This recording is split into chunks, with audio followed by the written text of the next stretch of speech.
እንዴት አላችሁ የተወደዳችሁ?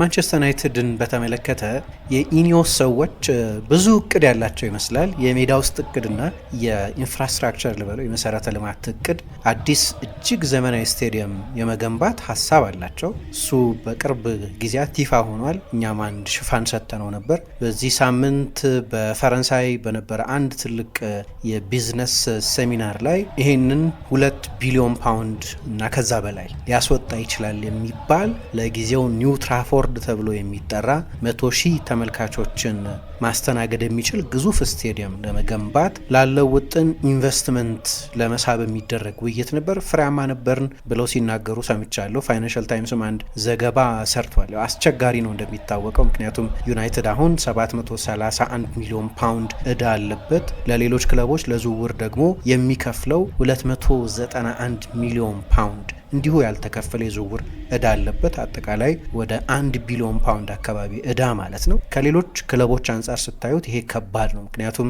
አንድ ፋይናንሻል ታይምስ ያነጋገራቸው ባለሙያ ለምሳሌ ከቶተንሃም ጋር አነጻጽረው፣ ቶተንሃም በቅርብ ጊዜ አዲስ ዘመናዊ ስቴዲየም የገነባ ክለብ ነው። ቶተንሃም በወቅቱ 1.2 ቢሊዮን ፓውንድ ነው ያወጣው። ነገር ግን ከዩናይትድ የሚለየው ምንም እዳ የሌለበት ክለብ ሆኖ ነው። ዩናይትድ ግን አሁን ያለ ዴት አለበት። 2019 ላይ የነበረው የኢንቨስትመንት ክላይሜትና አሁን አንድ አይደለም። የኢንትረስት ሬቱን በጣም የተለየ ነው። ስለዚህ ዩናይትድ የተለያዩ መንገዶች መፍትሄ መፈለግ አለበት። አንደኛው የኔሚንግ ራይት ወይም ስቴዲየም የስያሜ መብትን መሸጥ ነው። ለምሳሌ ቶተንሃም ይህንን አላደረገም። አሁንም ዋይት ሃርት ሌን የሚባለው አንዱ ተስፋ እንግዲህ ወደ 17,000 መኖሪያ ቤቶች ገደማ ይገነባሉ እዛው አካባቢ። ለዚህ ነው አጠቃላይ የማንቸስተር ሪጀኔሬሽን የዛ አካባቢ የማንቸስተር ከተማ ሪጀኔሬሽን የሚባለው። ከዛም እንዲገኝ የሚጠበቅ ገንዘብ አለ። ብዙ ኢንቨስተሮች ከፍተኛ ፍላጎት አሳይተዋል ይላሉ። ግን ብዙ ወጪ የሚጠይቅ ነው።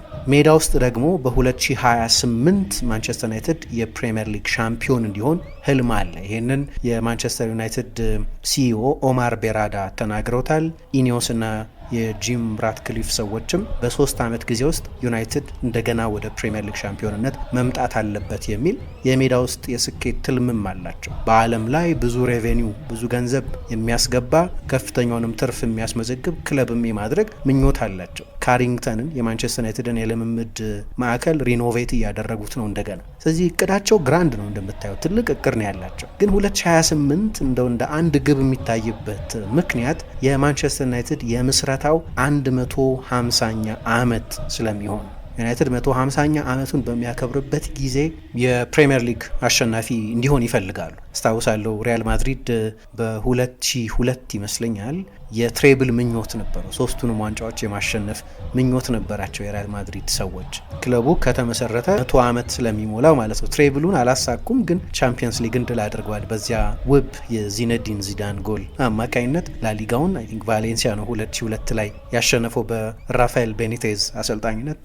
ራፋ 2004 ላይ በድጋሚ ላሊጋው ሻምፒዮን ነበሩ። ስለዚህ ልክ እንዲህ ባለ ትልቅ ዓመት ውስጥ በክለቡ ታሪክ ውስጥ 150 ዓመት በሚሞላበት ጊዜ 21ኛውን ፕሪሚየር ሊግ ማሸነፍ ይፈልጋሉ። ከዛ በፊት ቢያሸንፉ አይጠሉም። መቼስ በሚቀጥለው የውድድር ዘመን በ2026/27 የውድድር ዘመን ቢያሸንፉ አይጠሉም። ግን ሪያሊስቲክሊ አሁን ቡድኑ ባለበት ሁኔታ ለሚቀጥለው ዓመት 13ኛ ስፍራ ላይ ስለሆነ ያለው፣ ባለፈውም የውድድር ዘመን 8ኛ ሆኖ ስለነበር የጨረሰው፣ ለመጨረሻ ጊዜ ፕሪሚየር ሊግ ያሸነፈው በ2013 ስለሆነ ማንቸስተር ሲቲ፣ ሊቨርፑል፣ አርሰናል፣ ሌሎቹ ቡድኖች ከማንቸስተር ዩናይትድ በተሻለ ሁኔታ ላይ ስለሚገኙ ያ ልዩነት እንደዚሁ በአንድ ዓመት የሚጠባ አይደለም ተብሎ ስለሚታሰብ ይመስላል ረዘም ያለ እቅድ ያስቀመጡት 2028 የሚል ክርክር አለ። ግን ሊሆን የሚችል ነው ወይ ይሄ? በተለይ ደግሞ ለስቴዲየሙ የሚወጣው ገንዘብ ከፍተኛ ነውና በቶተንሃም እንዳየነው፣ ከዛ አስቀድሞ በአርሰናል እንደተመለከትነው፣ በሌሎችም የአውሮፓ ክለቦች እንደሚስተዋለው እንዲህ አይነት ብዙ 100 ሚሊዮኖችን ወይም ቢሊዮኖችን የሚያስወጣ ኢንቨስትመንት ሲኖር ወደ ቡድኑ የሚኖረው የኢንቨስትመንት መጠን ይቀንሳል። ባህሪያዊ ነው ይሄ። በእንደዚህ አይነት ኦስቴሪቲ ውስጥ ወይም የወጪ ቁጠባ ውስጥ ሆኖ እንዲህ አይነት እዳ ያለበት ክለብ ሆኖ ደግሞ ተጨማሪ ገንዘብ ከባንኮችና ከሌሎች ሄጅ ፈንዶች ምናምን እየተበደረ ሜዳ ውስጥ ደግሞ ለፕሪሚየር ሊግ ሻምፒዮን መሆን የሚችል ቡድን ይገነባሉ የሚለው ጥያቄ ትልቅ ጥያቄ ነው። እንደምታውቁት የማንቸስተር ኤቭኒንግ ኒውስ ጸሐፊው ሳሙኤል ላካርስት ይህንን ዲቤት አንስቶት እየተመለከትኩ ነበር። ማንቸስተር ዩናይትድ በእውነቱ 2028 ላይ የፕሪሚየር ሊግ ሻምፒዮን መሆን ይችላል ወይ የሚል አሁን ላይ ለማሰብ ያስቸግራል። የቅርብ ጊዜያቱን የማንቸስተር ዩናይትድን ዲክላይን ካየን ቅድም የጠቀስኩትን የፋይናንስ ሁኔታውን አሁን ያለውን ለፕሪሚየር ሊግ ፉክክር ማይሆን ደከም ያለ ስብስቡን በክለብ ውስጥ ያለውን አለመረጋጋት፣ አዳዲስ የሚመጡ ሹማምንት፣ የሚለቁ ሌሎች ሰዎች፣ ከስራቸው የሚሰናበቱ በርካታ ሰዎች በመኖራቸው ምክንያት የሩበን አሞሪም ስፔሲፊክ ሲስተም 3-4-2 ጊዜ የሚፈጅ ስለሚመስል እና ደግሞ ለዛ ሲስተም የሚሆኑ ተጨማሪ ቁልፍ ዝውውሮች ስለሚያስፈልጉ እነዚህን ሁሉ ነገሮች ከግምት ስናስገባ ማንቸስተር ዩናይትድ በቶሎ የፕሪሚየር ሊግ ሻምፒዮን ለመሆን የሚቸግረው ይመስላል። አሁን ረጅም ጊዜ ሆኖታል እንዳነሳሁት 2012-13 የውድድር ዘመን የሰር አሌክስ ፈርጉሰን የመጨረሻ ሲዝን ላይ ነው ማንቸስተር ዩናይትድ የፕሪሚየር ሊግ ሻምፒዮን የነበረው። አሌክስ ፈርጉሰን የመጀመሪያ ፕሪሚየር ሊጋቸውን በ1993 ካሳኩ በኋላ ለረጅም ጊዜ የፕሪሚየር ሊግ ሻምፒዮን ሳይሆኑ የተጓዙበት ወቅት 4 ዓመት ነው። ራሳቸው ባስቀምጡት አዲስ ስታንዳርድ ምክንያት 4ኛ ዓመታቸው ላይ የማይጠበቅ ነገር ተሰምቶ ነበር፣ ፈርጊ አውት የሚል። እንዲያውም አስታውሳለሁ በዛ ጊዜ አዳዲስ እየመጡ ከነበሩት አውሮፓውያን አሰልጣኞች ቼልሲ ጆዜ ሞሪኞን ቀጠረ፣ ሊቨርፑል ራፋኤል ቤኒቴዝን አመጣ። ሞሪኞ ከ55 ዓመት በኋላ ቼልሲን የፕሪሚየር ሊግ ሻምፒዮን አደረጉት።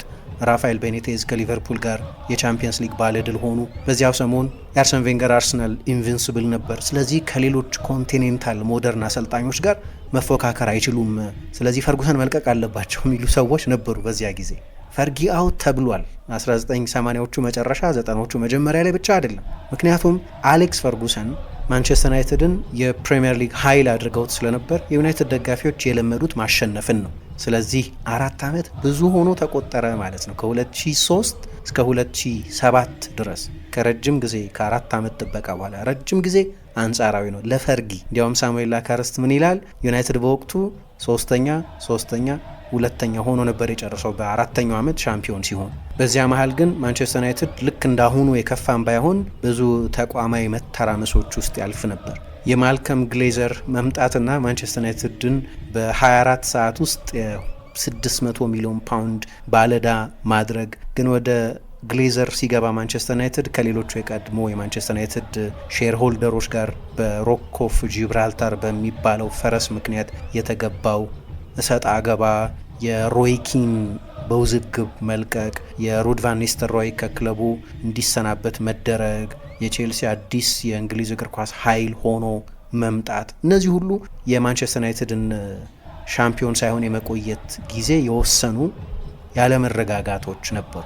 ማንቸስተር ዩናይትድ ደግሞ ወጣት ተጫዋቾችን የሚገዛበት ጊዜ ነው። ለምሳሌ ክርስቲያኖ ሮናልዶ እንደገና ስታር እስኪሆን ድረስ አመታት አስፈልገውታል። ለ3 ዓመት ተስፋ ያለው ፖቴንሻል ያለው ተጫዋች እንጂ ውጤታማ ተጫዋች አልነበረም። ጎልብቶ ተጫዋች እስኪሆን ድረስ ዋንጫ የሚያሸንፍ ቡድን ውስጥ ወሳኝ ተጫዋች እስኪሆን ድረስ ጊዜ ፈጅቶ ነበር።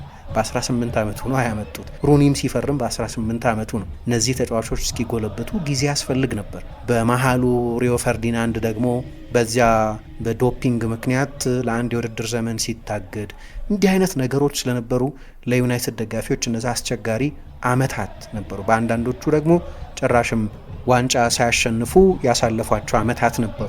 ለምሳሌ 2004-2005 የውድድር ዘመን ላይ የፈርጊ ማንቸስተር ዩናይትድ ዋንጫ አላሸነፈም። የቻምፒየንስ ሊግ አሸናፊ ሊቨርፑል፣ የፕሪሚየር ሊግ አሸናፊ እና የሊግ ካፕ አሸናፊ ቼልሲ፣ የኤፍኤ ካፕ አሸናፊ አርሰናል ስለነበሩ ከዚያ በኋላ ግን እንደገና ማንቸስተር ዩናይትድ ሻምፒዮን ሆነ።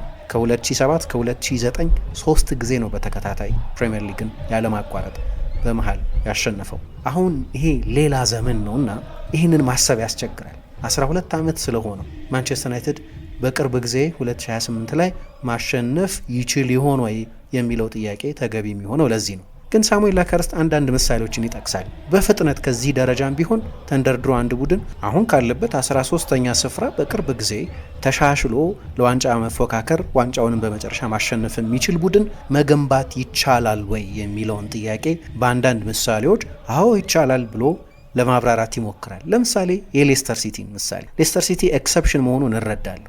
ነገር ግን በ2014-15 የውድድር ዘመን ሌስተር ሲቲ ላለመውረድ ሲፎካከር የነበረ ቡድን ናይጅል ፒርሰንን እስኪቀጥር ድረስ በፕሪምየር ሊግ መቆየት የሚችል የማይመስል ቡድን ነበር። 2015-16 የውድድር ዘመን ላይ ግን ከፕሪምየር ሊግ ተአምራት መካከል አንደኛው ነው ማለት ይቻላል። የፕሪምየር ሊግ ሻምፒዮን ሆነ በክላውዲዮ ራኒሪ እየሰለጠነ። ቅድም ያልኩት ነጥብ በጣም አስፈላጊ ነው። ኤክሰፕሽን ነው ሌስተር ሲቲ። ያም የውድድር ዘመን ሲቲ መጥፎ ዓመት ያሳለፈበት፣ ቼልሲ የሞሪኞ የመጨረሻ ሲዝን ነበር። ሞሪኞ ሲሰናበቱ 14ተኛ ስፍራ ላይ ነበር ቼልሲ። ስለዚህ የቀውስ ዓመት ነበር። ሊቨርፑል ገና በኤርገን ክሎፕ መሰልጠን የጀመረበት ወቅት ነው። የአርሰን ቬንገር አርሰናል ሁለተኛ ቢሆንም 70 ነጥብ ብቻ ነው የነበረው። የፖቼቲኖ ቶተናም ለዋንጫ ተፎካክሯል፣ ግን ቶተናም የዋንጫ ቡድን አይደለም። የቫንሃል ማንቸስተር ዩናይትድም ውጤታማ አልነበረም። ስለዚህ በተመሳሳይ ጊዜ የሌስተር አስደናቂ መሆን እንዳለ ሆኖ የክላውዲዮ ራኒሪ የማሰልጠን ብቃት፣ የጄሚ ቫርዲ የጎል ማሽንነት፣ የሪያድ ማህሬዝ ትንግርት፣ የእንጎሎ ኮንቴ እንደ 3 ሰው መጫወት መደነቅ እንዳለባቸው ሆኖ ነገር ግን ሌሎች ትልልቅ ቡድኖች በተመሳሳይ ጊዜ መጥፎ ዓመት አሳልፈዋል። ቢሆንም ሌስተር ሲቲ በቀደመው የውድድር ዘመን 14ተኛ ሆኖ ከጨረሰ በኋላ ነው በሚቀጥሉ ዓመት የፕሪሚየር ሊግ ሻምፒዮን የሆነው። ይቻላል ማለት ነው። ምሳሌዎች አሉ ከዚህ በፊት እንደዚህ ለመደረጉ። ግን ቼልሲም አድርጎታል። 2015-16 የውድድር ዘመን ቅድም እንዳነሳሁት የጆዜ ሞሪኞ የመጨረሻው ሲዝን አሰልጣኙ በተሰናበቱበት ጊዜ ምስቅልቅል ነበር። አስቀድሞ በነበረው ሲዝን የፕሪሚየር ሊግ ሻምፒዮን ነበር። ነገር ግን በዛኛው ሲዝን እሳቸው ሲሰናበቱ በክሪስመስ አካባቢ ላለመውረድ ይጫወት ነበር ማለት ይቻላል። እነዛን ሁሉ አስደናቂ ተጫዋቾች ይዘው ነገር ግን ከዶክተሯ ጋር ከተጣሉበት ጊዜ ጀምሮ ቼልሲን ማኔጅ ማድረግ ቸግሯቸው ነበር። ከበርካታ ተጫዋቾችም ጋር ስምምነት አልነበራቸውም ይባላል። እሳቸው ተሰናበቱና ጉሲዲንግ ተኳቸው። ግን ጉሲዲንግም መጥተው ቼልሲ 10ኛ ስፍራ ላይ ሆኖ ነው የጨረሰው። 2016-17 የውድድር ዘመን ከመጀመሩ በፊት ግን 2 ነገሮች አደረገ ቼልሲ። ትልቅ አሰልጣኝ ቀጠረ፣ አንቶኒዮ ኮንቴን አመጣ። ሌላ ግን አንድ ትራንስፎርማቲቭ ዝውውር አደረገ። እንጎሎ ኮንቴን የአመቱ የፕሪሚየር ሊግ ኮከብ ተጫዋች የነበረውን ፈረንሳይ አማካይ ከሌስተር ገዛና ቡድኑን በዚህ ተጫዋች አጠናከረ። አንድ ተጫዋች ብቻ ይምጣ እንጂ ልዩነቱ በጣም ትልቅ ነበር። በውድድር ዘመኑ መጨረሻ የኮንቴ ቼልሲ 3-4-3ን ተጫውቶ 93 ነጥብ አግኝቶ 28 ጨዋታዎች አሸንፎ የፕሪሚየር ሊግ ሻምፒዮን ሆነ። ቀደም ብሎ በነበረው የውድድር ዘመን 10ኛ ሆኖ የጨረሰ ቡድን በሚቀጥለው ዓመት 1ኛ ሆኖ አጠናቀቀ ማለት ነው። አንድ እዚህ ጋር ማየው ልዩነት ቼልሲ እንደዚህ አይነት ቀውስ ያሳልፍ እንጂ ቡድን ውስጥ ፕራይማቸው ላይ የነበሩ ሌሎች ተጫዋቾች ግን ነበሩ። አሁን በማንቸስተር ዩናይትድ ውስጥ እንዲህ አይነት ተጫዋቾች የሉ። ምክንያቱም ያ የቼልሲ ስብስብ የ2016-17 የውድድር ዘመን የቼልሲ ስብስብ ካንቴ ብቻ ሳይሆን ኤደን ሃዛርድ የነበረበት፣ ዲዮጎ ኮስታ 20 ጎል የሚያስቆጠር አጥቂ የሆነበት። አይ ቲንክ ከዛ በኋላ 20 ጎል ያስቆጠረ 9 ቁጥር የለውም ቼልሲ። ፓልመር አድርጎታል ባለፈው የውድድር ዘመን፣ ግን ፓልመር 9 ቁጥር አይደለም። አማካይ ክፍሉ ብቃቱ ያልወረደው ኒማንያ ማቲች ነበረው። ግብ ጠባቂያቸው ቲቦ ኮርቱዋ ነው። ሴስክ ፋብሪጋዝ፣ ሴዛር አስፕሊኩዌታ። በዊንግ ባክነት አሰልጣኝ ኮንቴ በሰጣቸው ሚና የላቁት ቪክቶር ሞሰስ እና ማርኮስ አሎንሶ። ሁለቱም አቬሬጅ ተጫዋቾች ናቸው፣ ግን ለዛ የዊንግ ባክ ሲስተም የተስማሙ ተጫዋቾች ነበሩ። ዊሊያን፣ ፔድሮ አይነት ተጫዋቾች ነበሩት። ይሄኛው የማንቸስተር ዩናይትድ ስኳድ እንዲህ አይነት ስብስብ አይደለም። ቼልሲ 10ኛ ሆኖ ቢጨርስም ስብስቡ ግን ደካማ አልነበረም። ስቲል ክላስ ተጫዋቾች ነበሩት። እንደ ሃዛር አይነቱ ተጫዋች ደግሞ በብቃቱ ጫፍ ላይ የተገኘበት ወቅት ነው። ፕራይም ሃዛር ነበር። ይሄ ልዩነት አለ። ግን እንዲህም ሆኖ አንድ የተረዳነው ነገር ከዛ አይነት የውድድር ዘመን በኋላ ከ10ኛም ስፍራ ወደ ላይ መወርወር ይቻላል ማለት ነው። ይህንን ሌስተርም ቼልሲም አሳይተዋል። ከ14ተኛ ሻምፒዮን ከ10ኛ ሻምፒዮን ሆነዋል። ካቪያቶቹ እንዳሉ ሆነ ሁለቱም ላይ ሌስተር ሻምፒዮን ሲሆን የነበሩትን ነጥቦች አንስቻለሁ በመጠኑ። ቼልሲም ሻምፒዮን ሲሆን ልክ እንደዛው። በእርግጥ በዚህ ቼልሲ ሻምፒዮን በነበረበትም የውድድር ዘመን የጓርዲዮላ የመጀመሪያ ሲዝን ነበር። ክሎፕ ገና ቡድናቸውን ገንብተው አላጠናቀቁም። ቬንገር መጨረሻቸው ላይ ነበሩ። ስለዚህ የተፎካከረው በድጋሚ ዋንጫ የማሸነፍ ባህል የሌለው ቶተንሃም ነበር። ያን የነበረው ክላይሜትም ቼልሲን ጠቅሞታል ልትሉ ትችላላችሁ። ከስብስቡ ባሻገር ሁለቱም ላይ የምናየው አንድ የጋራ ነጥብ ግን የአውሮፓ ውድድር ላይ አልተሳተፉም። ሌስተር በሳምንት አንድ ጨዋታ ላይ ብቻ ነበር ያተኩር የነበረው። ከሀገር ውስጥ የጥሎ ማለፍ ውድድሮችም በጊዜ ነበር የወጣው። ቼልሲም 10ኛ ሆኖ አስቀድሞ በነበረው የውድድር ዘመን ስላጠናቀቀ ሊጉ ላይ ብቻ ለማተኮር እድል ነበረው። አሰልጣኝ አንቶኒዮ ኮንቴ በ433 ወይ በ4231 እንዲጫወት የነበረውን ቡድን ለሱ ሲስተም ኮች ለማድረግ የሚያስችል የሳምንት ነፃ ቀናት ነበሩት። በእርግጥ በዛ ዓመት ለኤፍኤ ካፕ ፍጻሜ ደርሷል፣ ግን ኤፍኤ ካፕ የጀመረው ጃንዋሪ ነው። ስለዚህ ቡድኑ ቢዚ አልነበረ።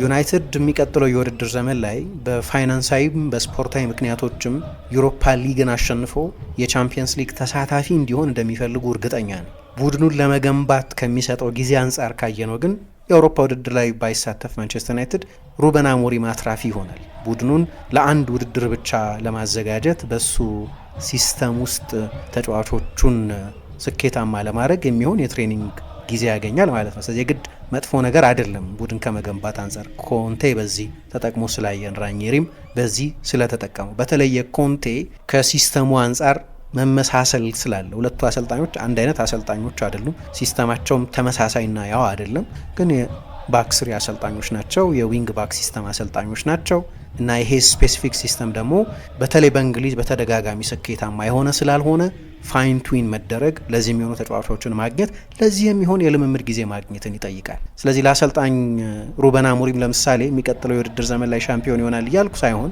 ግን ባይሳተፍ ማንቸስተር ዩናይትድ በአውሮፓ ውድድር ለአሰልጣኙ ከልምምድ ማግኘት አንጻር ካያችሁት ጠቃሚ ሊሆን ይችላል። ዩናይትድም ራሱ ከ13ኛ የፕሪምየር ሊግ ሻምፒዮን ሆኖ ያውቃል። የአሰልጣኝ ሰር አሌክስ ፈርጉሰን ቡድን 1990 ላይ 13ኛ ነበር። 1993 ላይ የፕሪምየር ሊግ ሻምፒዮን ሆኗል። ከ26 ዓመት ጥበቃ በኋላ ነው የፕሪምየር ሊግ ሻምፒዮን የሆኑ። በእርግጥ ያኔ የነበረው የፕሪምየር ሊግ ክላይሜት እና አሁን ያው አይደለም።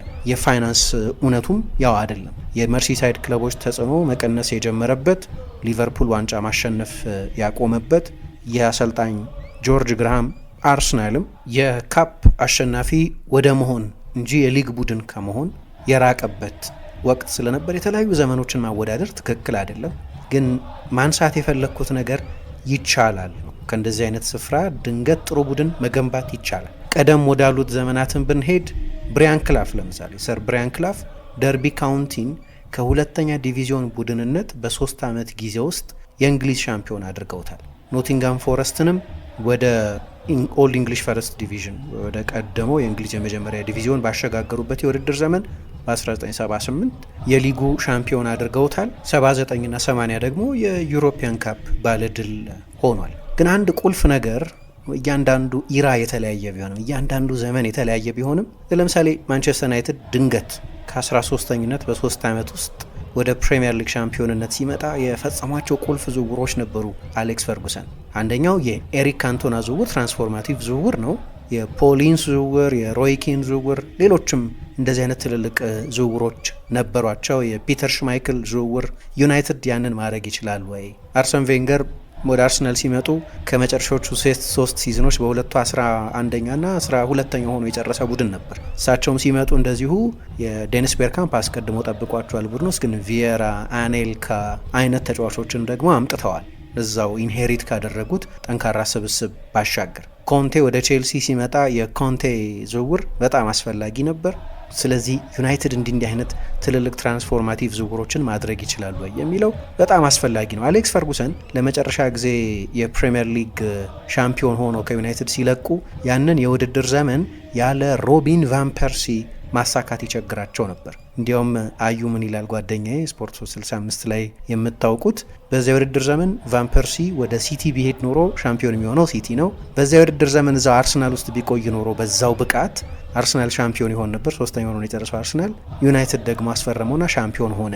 ያንን ያህል ጌም ቼንጀር ዝውውር ነው ብሎ ይገልጸዋል። ትልቅ ዝውውር ነው። አሁን እንዲህ አይነት ትራንስፎርማቲቭ ዝውውር ማንቸስተር ዩናይትድ ማድረግ ይችላሉ። ቡድኑን አፍርሶ መገንባት ላይ ሆን ይችላል። ግን አንድ ትልቅ ዝውውር አንድ ብቻ እንኳ አይበቃም። ግን ልክ እንዲህ አይነት ለምሳሌ እንደ ሃሪኬን አይነት ተጫዋችን ማምጣት ማለት ነው። ለረጅም ጊዜ ማንቸስተር ዩናይትድ የሃሪኬን ፊገር ቢኖረው እንል ነበር። በጆዜ ጊዜ 2ኛ፣ በሶልሻ ጊዜ 2ኛ፣ በኤሪክ ቴንሃግ ጊዜ 3ኛ ሆኖ ሲጨርስ ሩቅ አልነበረ ማለት። ለምሳሌ በአሰልጣኝ ኦሌ ጉናር ሶልሻ አሰልጣኝነት 2020 2021 የውድድር ዘመን ይመስለኛል እስከ ዲሴምበር እስከ ጃንዋሪ ድረስ የዋንጫ ተፎካካሪ ይመስል ነበር። ከሲቲ ጋር ሻምፒዮን ከነበረው ቡድን ጋር ብዙ ርቀት አልነበረው። ብሩኖ ፈርናንዴዝም ማንቸስተር ዩናይትድን እንደተቀላቀለ ዩናይትድን 6ኛነት በሚቀጥለው የውድድር ዘመን ወደ 2ኛነት አሸጋግሮታል። ብቻውን አይደለም ግን የአንድ ሜጀር ፈራሚ ተጽዕኖንም በእንደዚህ አይነት ዝውውሮች ማየት ይቻላል። ሌሎችም ተጫዋቾች አሉ እንዲህ አይነት ልክ እንደመጡ ትልቅ ተጽዕኖ ያደረጉ። አሁን ትልቁ ጥያቄ እንግዲህ ኤሌፈንት ኢን ዘ ሩም የሚቀጥለው ክረምት ላይ ማንቸስተር ዩናይትድ ምን አይነት ዝውውሮች ማድረግ ይችላል የሚለው ነው። የኢኒዮስ 2ኛ ሙከራ ነው። ያው ባለፈው ክረምት እንዲሁ በድጋሚ ወደ 200 ሚሊዮን ዩሮ የሚጠጋ ገንዘብ አውጥተዋል፣ ወደ 200 ሚሊዮን ፓውንድ አካባቢ። ነገር ግን እነዛ ዝውውሮች በድጋሚ የደች ሴንትሪክ ዝውውሮች ናቸው። ትልልቆቹ እግር ኳሳዊ ውሳኔዎች እስካሁን ድረስ ሰርተዋል ለማለት ያስቸግራል። ምክንያቱም ትልልቆቹ ውሳኔዎቻቸው አንደኛው ቴንሃግን ማቆየት፣ ከዛ ቴንሃግን ማሰናበት፣ ደግሞ ዳና ሾርዝን ወራትን ጠብቆ ብዙ የካሳ ክፍያ ከፍሎ ማምጣት፣ ከዚያ በኋላ እሳቸውን ማሰናበት ኬሚስትሪ አልነበረም ሲሉ ነበር ባለፈው ሰር ጂም ራትክሊፍ። ዝውውሮቹም ላይ ባለፈው ጥር የተፈጸሙት 3 ዝውውሮች ወደ ዋንጫ አሸናፊነት የሚያሸጋግሩ ባይሆኑም ማንቸስተር ዩናይትድ ያመጣቸው ፓትሪክ ዶርጉ፣ ቺዶ ኦቢ፣ ኤደን ሄቨን እነዚህ ሁሉ ፖቴንሻሎች ናቸው፣ ይገባኛል። ግን የረጅም ጊዜ ማንቸስተር ዩናይትድ ትልቁ ችግር የስካውቲንግ ችግር አይደለም።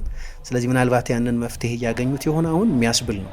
3ቱ ተጫዋቾች ጥሩ ምልክቶች እያሳዩ ስለሆነ አሁን እነዚህ አይነት ተጫዋቾች ማንቸስተር ዩናይትድን ዋንጫ አሸናፊ አያደርጉትም። ግን በረጅም ጊዜ ሂደት ዩናይትድ ልክ ሌሎቹ በቅርብ ጊዜ ስኬታማ የሆኑት ሲቲ፣ ሊቨርፑል ዋንጫ ባያሸንፍም አርሰናል የቅርብ ዓመታት ዝውውሮቹ ጥሩ ናቸው፣ ወደ ዋንጫ ተፎካካሪነት ያመጡት ዝውውሮች ስለሆኑ። ስለዚህ የስካውቲንግ ጉዳይ መስመር መያዝ ከጀመረ አንድ በጎ ነገር ነው። ግን አይ ቲንክ የሚቀጥለው ክረምት የኢኒዮስ ሰዎች ክሪስቶፈር ቪቬል፣ ጄሰን ዊልኮክስ አይነቶቹ ሰዎች በዝውውር ጉዳዮች ላይ ዋናዎቹ ሰዎች ምን አይነት ዝውውሮች ያደርጋሉ የሚለው በጣም አስፈላጊ ይመስለኛል። ነገር ግን መሆን ይችላል። በሌሎች ክለቦች እንዳየነው አሁን ላይ ማሰብ የሚያስቸግር እንኳ ቢሆን ማንቸስተር ዩናይትድ 13ኛ ላይ ሆኖ በ1 ዓመት በ2 ዓመት የፕሪሚየር ሊግ ሻምፒዮን ይሆናል ብሎ መገመትን አስቸጋሪ ያደርገዋል። የቀደሙ ታሪኮችን ስናይ ግን የማይሆን ነገር አይደለም። ሌሎች አሰልጣኞችም ያን ያህል እንደው ከ13ኛ ወይ ከ12ኛ ወይ ከ8ኛ የፕሪሚየር ሊግ ሻምፒዮን በፍጥነት ማድረግም ባይሆን ግን ከ2 ከ3